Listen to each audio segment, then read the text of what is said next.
I'm ChosenArchitect, and welcome to Stoneblock 4. Nothing like the fresh smell of stone in the morning, and yes, we are now in Stoneblock 4, baby. It has been 7 years since Stoneblock 1 released, and that experience completely changed my mind about Skyblocks entirely, giving us a Skyblock that allowed us to mine, but also experience the pack as a Skyblock. And so here we are on the 4th iteration of Stoneblock.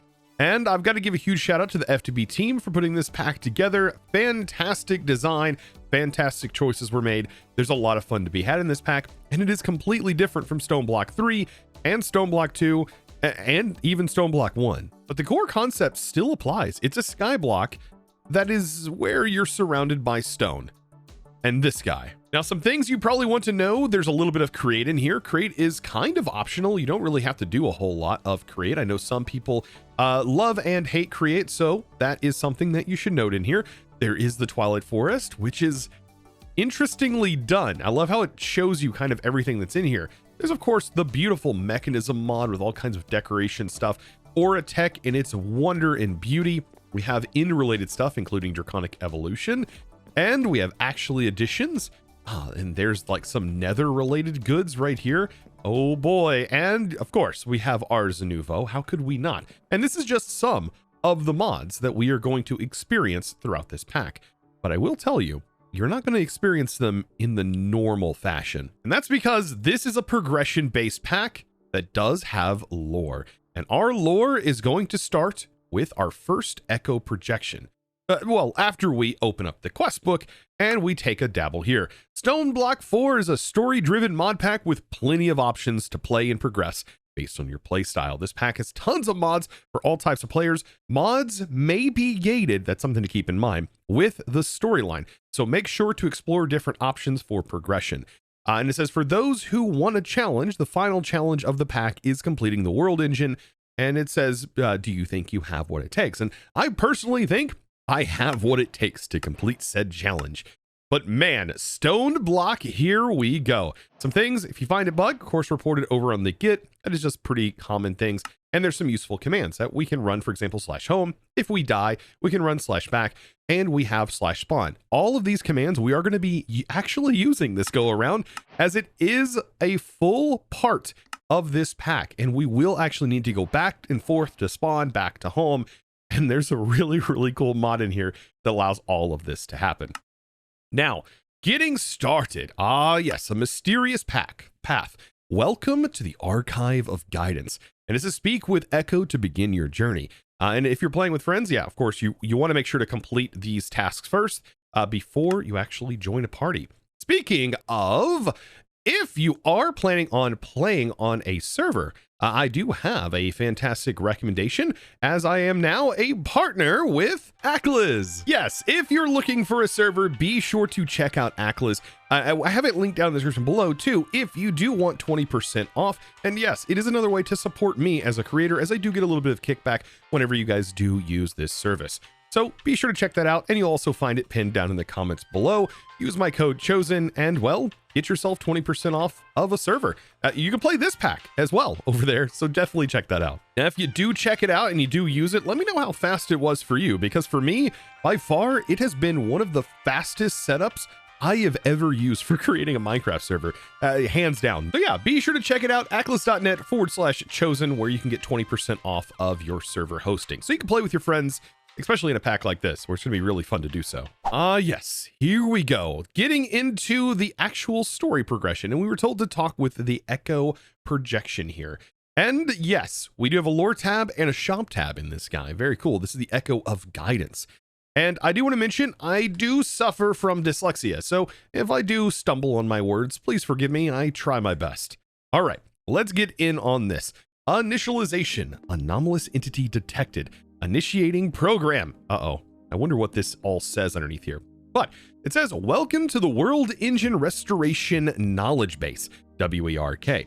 I am the Echo Guidance, assigned to assist emergent, intelligent life throughout your journey using knowledge compiled from others who have succeeded before them. The World Engine is a powerful construct containing the cumulative knowledge of all humankind. Without that knowledge, it can become unstable and severely affect entire realities, as you can see with, well, this stone world. Check your quest book often. We will provide you with further instructions to access additional knowledge upgrades as you restore more World Engine archives. Now that you have activated the WARK, the portal upstairs has become traversable. And so we now have to complete this stage. This is task, complete stage, and claim rewards.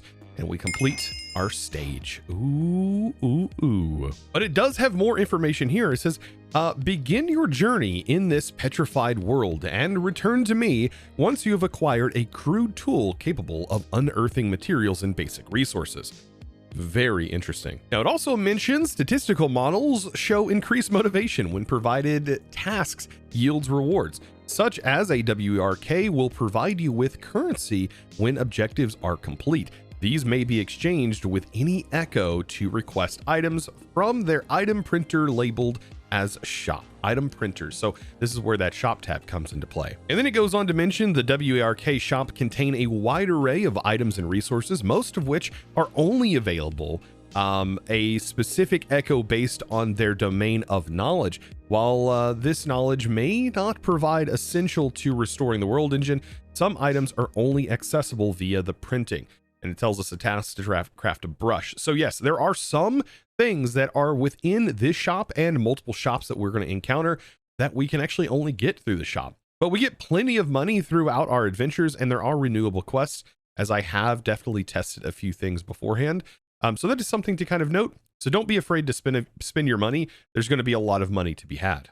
Hey, real quick, I just wanted to say, if you haven't clicked that subscribe button already, maybe decide to, click that subscribe button and then maybe even check if you have all notifications turned on, because YouTube has been kind of weird lately and may not actually be recommending my videos to you. So definitely be sure to check that button and also give this video a thumbs up. And don't forget to comment down below so far what your thoughts have been on the whole lore and story progression of the pack. I'll see you in a minute. And so we're off to go figure out what this portal that they were talking about is all about.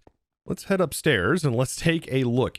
Now, this whole area contains archives, and that's what they were basically talking about. There are other echoes that reside within this spawn area, and each one of them has their own shop and also has their own tasks for us to actually complete. And we don't unlock them all immediately. We are going to unlock them as time progresses on. But yes, they are located all over the place, and our quests are going to really help us with this. There's also a bunch of food up here. I bet we could use that later on. But yes, this is the big portal that we are about to jump into. And this is where we actually get to choose which island we want to start with. Yes, we actually get to choose where we want to start. And so to get started, we have the dark, eerie blackout zone. We also have a dark and mysterious cave, which is personally my favorite and probably the one we're going to choose. Then we have a vibrant, colorful cherry tree, a ruined pre-industrial complex. We also have a lush and warm mangrove cave. And last but not least, a rugged and resilient tough cave. Very nice. But the one I currently think is going to be the best fit for me is going to be a dark and mysterious cave. And this is the classic Stoneblock starting cave. Oh yes. The reason why I want this is because when I open up my map, it's because this very, very center point is perfectly aligned on 0, 0. Meaning that we can build a perfectly symmetrical starting area, and we have all of this space to really kind of morph and chisel away at our own pace. We also don't really start with anything fancy. It's sort of like the bare bones Stoneblock starter island. Now, jumping back into the quest book right here, we have the mysterious path, which talks about the echo, and we get our first little bit of monies. And it says, start your stone world. So yes, we also get Grandma's Treat, which is going to give us some sort of random reward. And we got mixed salad from that. They can get a certain amount of items from it as well. And it's going to keep progressing us through. There are going to be random events that can happen, and you may get really annoyed by these. If you do, you can definitely run the command /events toggle and then select the specific event that you want to remove. For example, if you get tired of creepers showing up and blowing up next to you, you can definitely turn that off. If you're tired of sand dropping on your head, you can turn that off. If you don't want sticks to be filling your inventory anymore, you can turn that event off. But keep in mind, if you turn some of these events off, you might actually lose out on some really good rewards. First thing we're going to do, though, is spawn a bee event, apparently, which immediately spawned above us and is dropping honeycombs on us. By the way, we got 15 mixed salad here. We got some coal, and we got a chance cube. Oh boy. Now, you don't have to use chance cubes in this, but you do get chance cubes randomly from different events from time to time. Be very careful with these. They can destroy your base if you get the wrong one. Let's just be very clear there. I'm going to tuck this one in my back pocket for now, and we'll save it for later because I do want to use them. They can be very powerful, but yeah, opening it up in the middle of your base is probably the worst idea. So next thing, we need to grab some pebbles. So that means we need to punch stone. Punch stone with our bare hand, by the way. And until we get enough pebbles to craft cobblestone, and there's how we're going to be getting started in this. We need enough to make our first crafting table, and that is just going to require 4 full cobblestone blocks. By the time I've cleared out all of the corners, there we go. We now have all of the cobblestone to be able to make our first crafting table, and beautiful. And we get even more rewards here, more pebbles, which is going to be very nice, because our next step, well, is going to be talking about ultimine. All right, so yes, we cannot ultimine or use vein mine inside of this area that is stone, unfortunately. So we can't vein mine stone, even if we have a tool in our hand, and vein mine only works if we have a tool in our hand. But once we get to other layers that branch out, we'll be able to easily play around with those things. Now, speaking of branching out, let's talk about the ring underneath the world generation, resource generation section. This is pretty darn cool. So we have a stone layer, a deepslate layer, a nether layer, end layer, Twilight Forest layer, which is maze stone layer. That sounds absolutely ridiculous. Then we have an ocean mossy cobblestone layer and void chasm, other stone and sky stone layers. Very cool. And this right here is the ring. We are directly in the middle, and then outside we get this deep slate. Then we have the Netherack and so on and so forth. In stone, maze layer, massive ocean, and then we go to like a void layer on the outside. And inside of each of those layers are dungeons and all kinds of fun things to explore and to be able to fight. There's all kinds of fun things that you can do. Adventuring, believe it or not, inside of a world filled with stone. Now, we need to get all of the ingredients required so we can start mining a bit more efficiently. I think that's going to be one of my first goals right off the bat.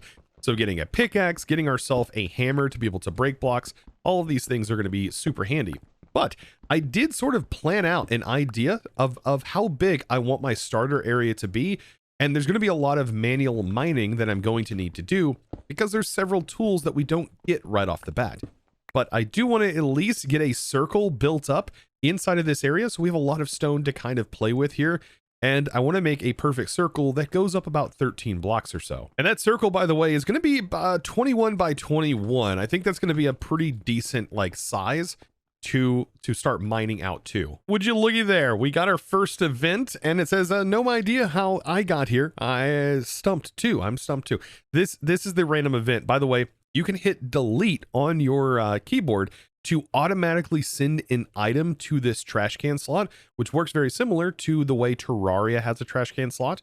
And so, yeah, you can hit delete on things and it automatically sends it right to that trash can slot. You can also hit T, by the way, to remove this trash can slot if you don't want it there. Now we need to craft up a hammer. And if I remember correctly, the hammer is just like some sticks like this, and we get a stone hammer. And this is going to work like a regular pickaxe for us for right now, but we probably want a regular pickaxe before long. This does allow us to get cobblestone right off the bat, but it also allows us to transform all of our different materials down into other materials.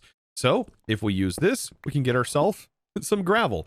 Look at that. And if we turn gravel, break gravel like this, well, we can get ourselves some sand. Well, dirt first. And then if we break down the dirt, we get sand.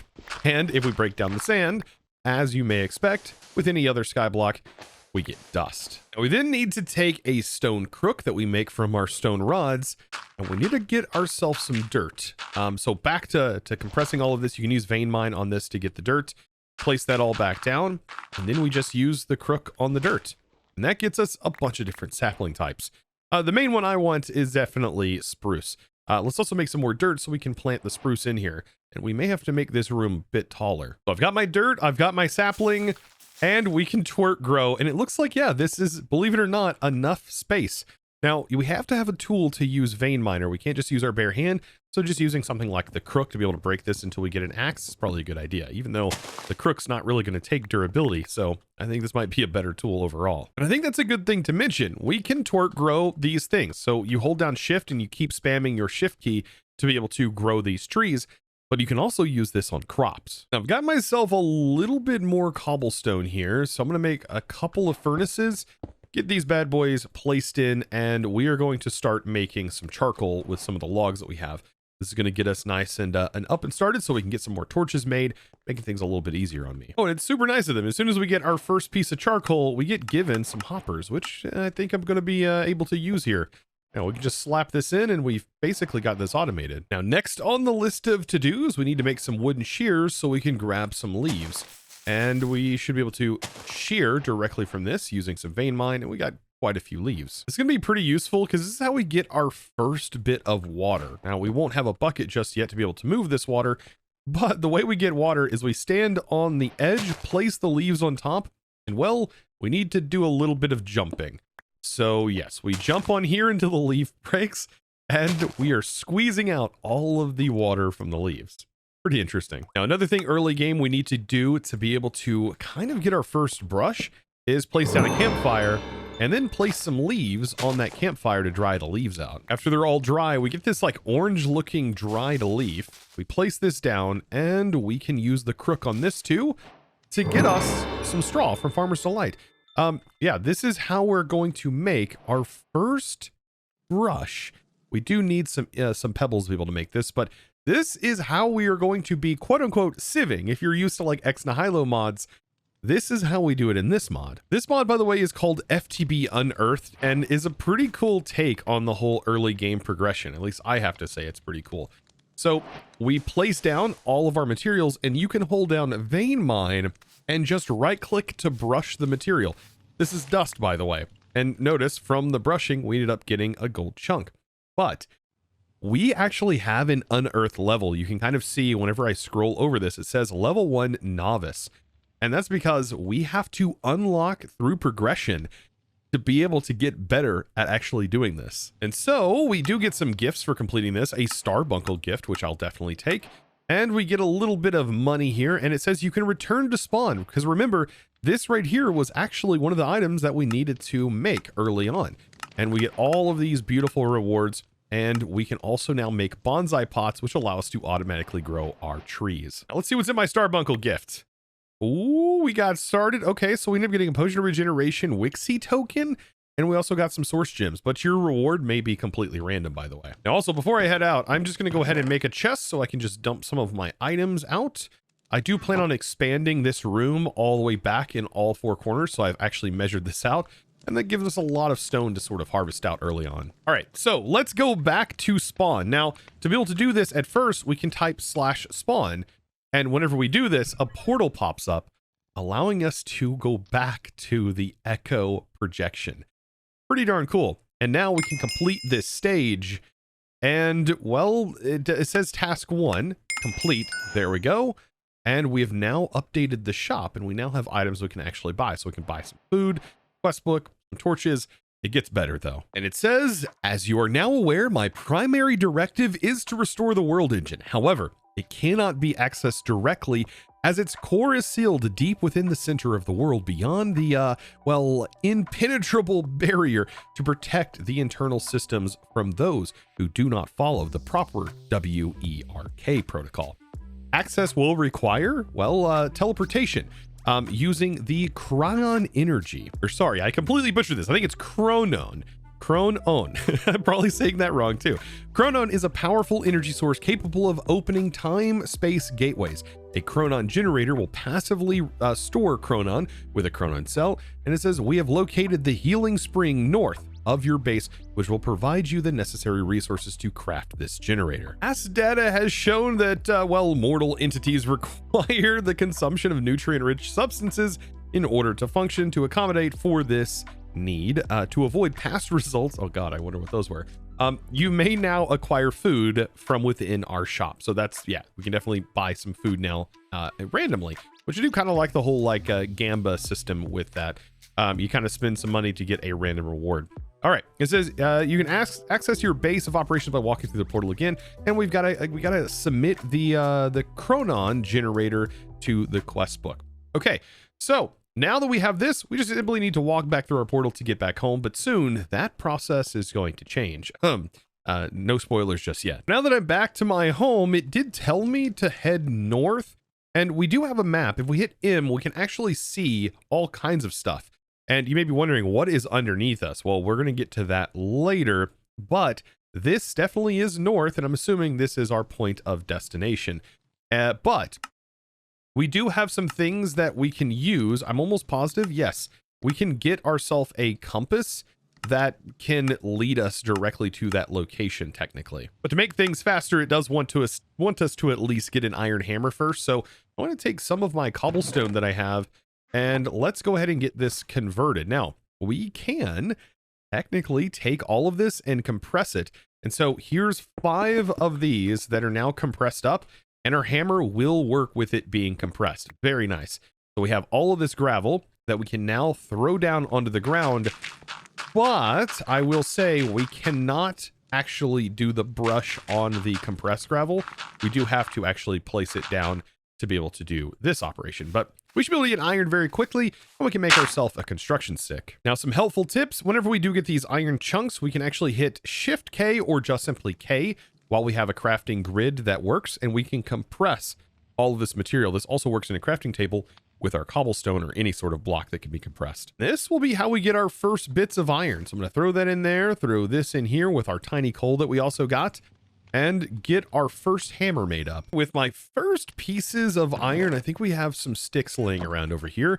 I do want to make the actual wand, which is going to be like this, or the iron hammer, but I also want to use this to make a different type of hammer that is going to allow us to mine in a 3x3.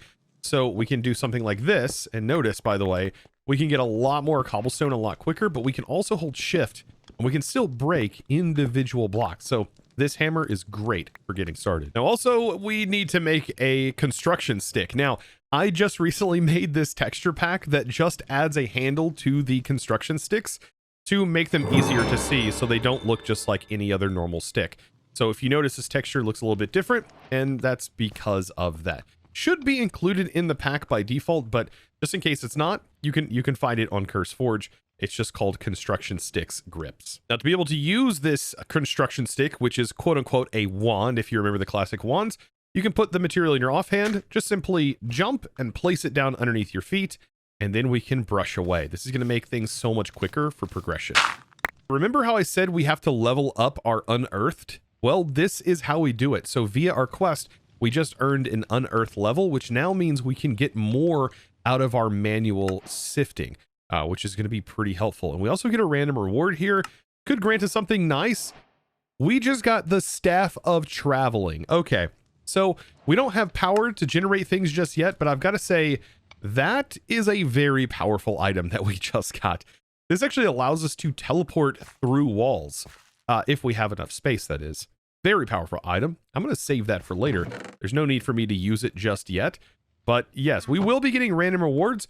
And something that I will recommend, if you are playing through this and you want the same reward, there are some ways that you could potentially get it. If you're playing in a single player like scenario, you could potentially get an item. And if you want to follow along with the series, just basically spawn that item in and destroy the item that you got from the reward, if at all possible. That's just for those of you who may want to follow along exactly the way I'm doing this. But yes, do expect those major milestones to give you some pretty outlandish things if you're lucky. Now, this quest, by the way, allows us to get that compass. These compasses are going to be pretty handy, by the way.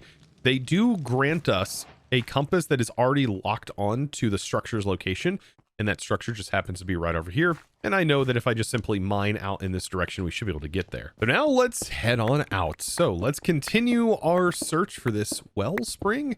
And we've got to make ourselves a Chronon generator. That's going to be very interesting. Some tips, by the way, when tunneling, you can hit F7 to turn on the light overlay, and you'll be able to know exactly when to place these torches, because as soon as you see some red lines like that, you know it's time to place down a torch. If your hammer, for example, breaks, you can just simply combine iron with it to repair it fully. Look at that. So we're almost there. Just got to keep on mining. Ooh, there we go. Okay.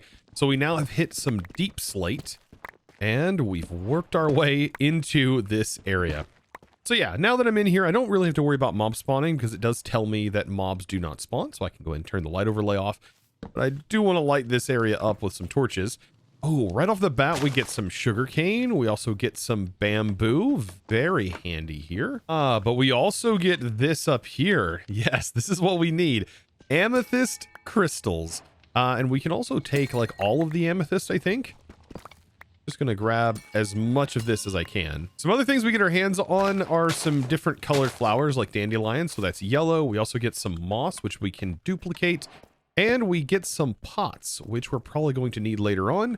Ooh, I'm definitely going to take these bad boys. Some free blast furnaces. Yes, don't mind me. Oh, also a smithing table. I'll take that too. You know what? All of these little workstations are kind of nice getting your hands on. Even a cauldron over here. Oh, there's also a brewing stand too. Look at that. Some other useful things that I noticed up here, which we probably won't get right away. And yes. Oh, perfect. We can actually torch to grow glowberries. Look at that. And you just hold right click and get yourself a few. There's also a lot of candles in here, and occultism is in the pack, so this could be an easy way to kind of get some of your basic rituals started. Perfect. So after collecting some of those early resources, I think we have the stuff, or at least we should have the stuff here soon, to be able to craft that Chronon generator that we need to return. Now it does suggest getting my hands on some redstone, so the best way to do that is by simply using some sand here. So we'll use our wand and our brush, and that should net us. Oh yeah, that definitely netted us some redstone. Now some tips, by the way, whenever you're getting through quest, you can actually click on the item that's required and then hit A on it to pin it over here to the left-hand side. We also need this cell, and pinning these over here make it really easy to kind of see your crafts.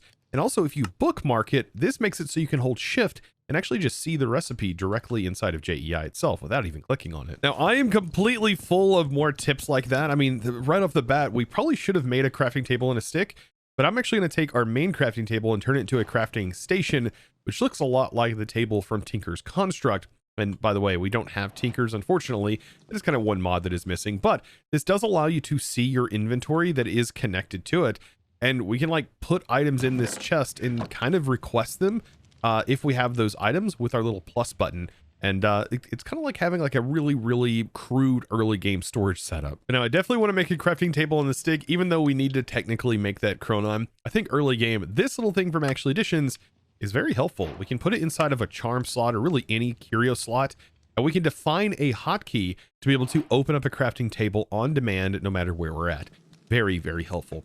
Definitely recommend going into your options, into your controls, and setting that key to be able to open that crafting table. For things like that, until we get an AE system set up, I like to use like Control and E together. It's a really easy key combo for me to hit, so I can also open my regular E inventory. With all of this stuff from really basic sieving, we have our Chronon cell, and then we need the Chronon generator, which is ultimately what we're trying to make. We'll get that crafted up, and that is basically it for this section. However, we do have to turn this in, and when we do, we get rewarded with the same items back. So we click, we submit, it is then going to give it to us, and we then also get Dreadful Dirt, which is so helpful for the next section, and we also unlock the world engine. But we actually unlock a little bit more than that.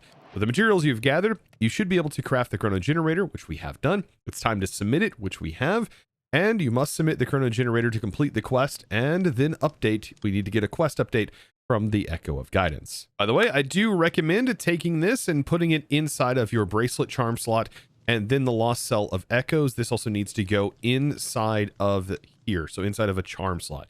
It is going to take this up, and it slowly builds up a Chronon level. And this is from the TimPad mod. Very, very cool little mod, by the way.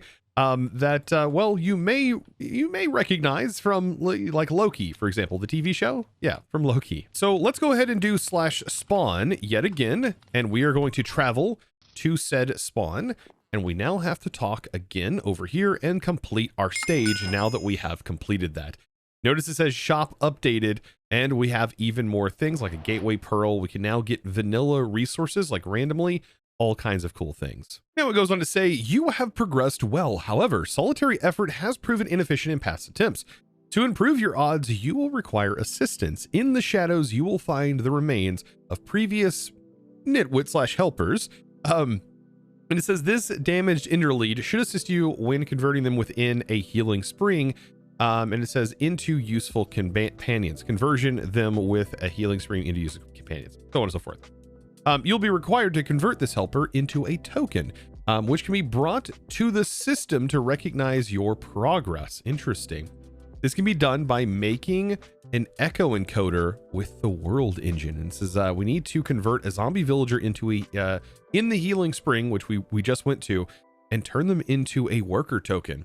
Interesting. And that's pretty cool. By the way, how I was mentioning earlier, we don't have to actually go back there anymore, because now that we have this Chronon, we can just type /home and it pulls a portal back to our house immediately. Oh, it's so cool. And we can go back and forth while it's open, but we'll worry about that later. Now, some other things we get our hands on is an action pad. This is actually pretty cool. So instead of running those commands like I've been doing, we actually just have an action pad we can keep inside of a curio slot, and we can set a hotkey to that very specifically, and I can click that hotkey to be able to open it up and just simply click the button, which is pretty darn cool. And this is going to be very useful later on. So now I think at this point, it'd be a good idea to start expanding on our base. It's also going to allow us to collect some resources here.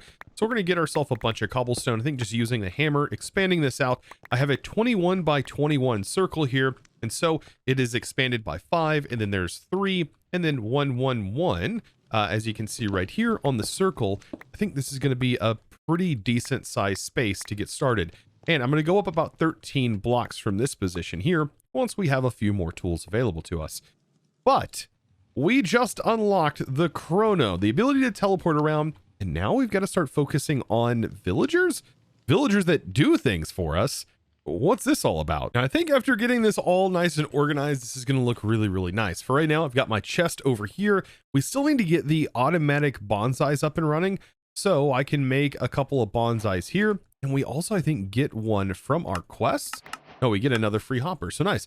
So we can make like 3 of them for right now. I think that's pretty nice. So we can surround like a hopper with them, place down some hoppers, and then we can place the bonsais directly on top of them, just like so. Inside of here, we do have a slot where we can actually texture them. So we can put the texture changer block down in the bottom. We have the dirt in here, and then it does need a tool, for example, like an axe. So I'm just going to slap that in there for right now. I think that looks really, really nice. And we can place in our saplings. So let's make a single axe. And these last quite a while, by the way. So like the durability on the axe does get consumed, but honestly, pretty decent. And like as soon as we get a diamond level, which won't be that long from now, like it is really going to kick out the wood. And these are pretty fast too. Like definitely don't knock this. You probably want to get this set up as soon as possible because we are going to need charcoal. It's going to be a great fuel source. And if we automate this and we automate the production of charcoal, I mean, we'll have infinite resources quite soon. Now, it did mention that we also gained access to the thing we're trying to repair, this world engine. And so we should be able to now travel to said world engine. And this is going to be a pretty integral part of this mod pack. So let's go ahead and head to this world engine. And voila, we have now reached the world engine. And inside of here, we can actually fly, believe it or not. So we can get a pretty good perspective of what this place actually looks like.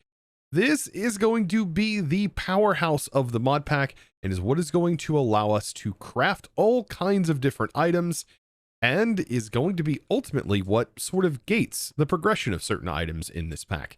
And so we are going to need to upgrade this world engine in order to progress through the pack. So this is a really, really cool concept, and I can't wait to continue to expand upon this. You can see it's going to accept all kinds of things, power, temperature from like Mekanism, for example, some, a Futron, which is a very interesting thing that goes in here, all kinds of stuff, source. There's even like stress from create if you want to make certain create things. all of it can be done within here. It's something we're going to work towards as we continue on in this mod pack. So if you enjoyed today's episode, be sure to click that subscribe button if you haven't already, and give this video, guys, a huge thumbs up. And without further ado, it's now time for me to thank the amazing supporter of today's episode. And that huge thanks goes out to North Main Caleb. Thank you so much for your amazing support and choosing to support me over on the Discord by becoming a Discord premium member and supporting in one of the best ways possible, keeping content flowing just like that, getting access to the supporter servers and all kinds of other fun perks over on the Discord. So be sure to check that out. Hopefully I'll see them over on, well, the Stoneblock 4 supporter server. And well, guys, I hope you enjoyed. And you know how it goes. As always, thanks for watching.